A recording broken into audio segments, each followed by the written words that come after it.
అడగటం, ఆయన కూడా అదే కాదు మిగతా ఏ విషయం మీదైనా సరే నేను రెడీ అని చెప్పి ఆయన చెప్పటం. దాని తర్వాత మొన్న శనివారం నాడు మేము హైదరాబాద్లో కలిసాం. ఆ రోజునే మనం అనుకున్నట్టుగా బిగ్ బాస్ రూమ్ పెడదామా లేకపోతే మీడియాకి చెప్దామా అని అనుకుంటే ఆవేళ చంద్రబాబు నాయుడు గారు అమెరికా వెళ్తున్నారు, అందుచేత నెక్స్ట్ వీక్ కూర్చుందాం అని చెప్పారు. సో ఈ వారం కానీ మరి ఆయన కన్వీనియన్స్ని బట్టి ఏదో ఫైనాన్స్ కమిటీ ఏదో వచ్చింది, ఆయన దానికి సంబంధించినటువంటి వైస్ చైర్మన్ కాబట్టి 2-3 రోజుల్లో వాళ్ళు వెళ్ళిపోగానే చెప్తారనుకుంటున్నాను. సో ఈ వారంలో కానీ పై వారంలో కానీ మా చర్చ ఉంటుంది. అది ఎలాగా ప్రెస్ ముందా లేకపోతే ఇద్దరమే ఒక గదిలో కూర్చుని మాట్లాడి ప్రెస్కి రిలీజ్ చేయటమా అది డిసైడ్ అవుతుంది. ఈలోగా మనకి బాగా పెట్ సబ్జెక్ట్ ఎప్పుడూ చెప్తున్నది పోలవరం ఇష్యూ. పోలవరం ఇష్యూ మీద మళ్ళీ కాగ్, ముఖ్యంగా కాగ్ ఏం చెప్పిందంటే ఈ 2019లో కంప్లీట్ చేస్తామన్నది జరిగే పని కాదు అని కాగ్ వాళ్ళు నిర్మోహమాటంగా దానికి కారణాలు కూడా చెప్పారు. అసలు ఇప్పటివరకు డిజైన్లే లేవు, మీరు ఎలా కడతారు, టన్నల్స్ లేవు, వాటర్ ఎలా తీసుకెళ్తారు, గ్రావిటీ మీద వాటర్ వెళ్ళాలంటే కావాల్సినటువంటివి ఏవి కూడా ఇప్పటివరకు మొదలే పెట్టలేదు. స్పిల్ ఛానల్ అంటే రిజర్వాయర్ నిండిన తర్వాత ఒలికేటువంటి, స్పిల్లింగ్ అంటే ఒలకడం.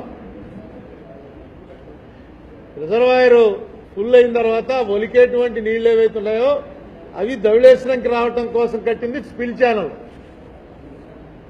ఆ స్పిల్ ఛానల్ దగ్గరికే ప్రతిరోజు బస్సులు పెట్టి జనాలను తీసుకెళ్లి స్పిల్ ఛానల్ చూడండి ఎంత అద్భుతం, ప్రపంచంలో ఇప్పటివరకు ఎక్కడ జరగలేదు అని చెప్పి చూపిస్తున్నారు. నిజానికి సైమల్టేనియస్ గా మనకి డ్యామ్ నిర్మాణం కూడా పూర్తయితేనే ఇవి ఉపయోగంలోకి వస్తాయి.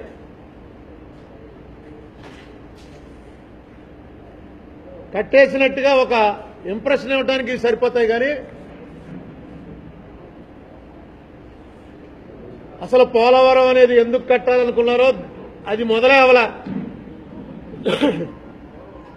పోలవరం ప్రాజెక్ట్ అంటాం, పోలవరం డ్యామ్ అంటాం, పోలవరం రిజర్వాయర్ అంటాం, Polavaram spillway, Polavaram spill channel అనేవి ఇవన్నీ పూర్తయ్యాక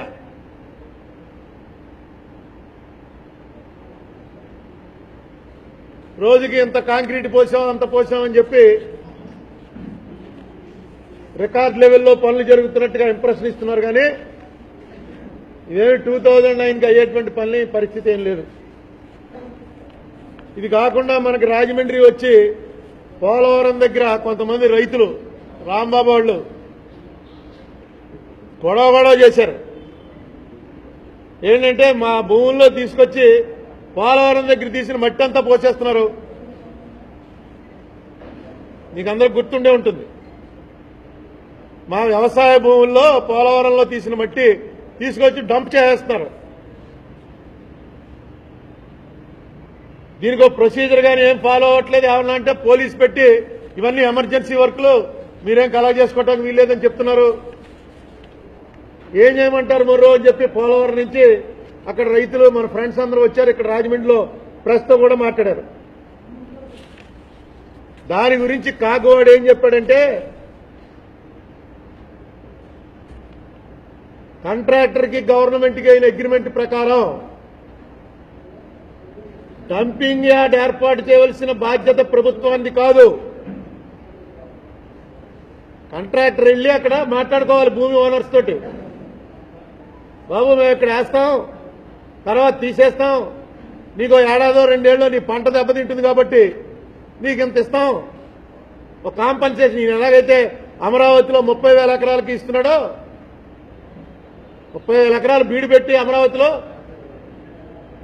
సంవత్సరానికి ఈ టైప్ ఆఫ్ భూమికింత, ఈ టైప్ ఆఫ్ భూమికింత, భూమి లేనటువంటి కూలీలకింత అని చెప్పి రేటు పెట్టి ప్రతి సంవత్సరం ఇస్తున్నారు డబ్బు. ఇక్కడ కాంట్రాక్టర్ చేయాలి ఆ పని అకార్డింగ్ టు అగ్రిమెంట్. కానీ వీళ్ళు వెళ్లేదంతా అక్కడ కొట్టేయండి, మీరు ఎవరు అడ్డొస్తారో చూస్తామని పోలీసులు పెట్టి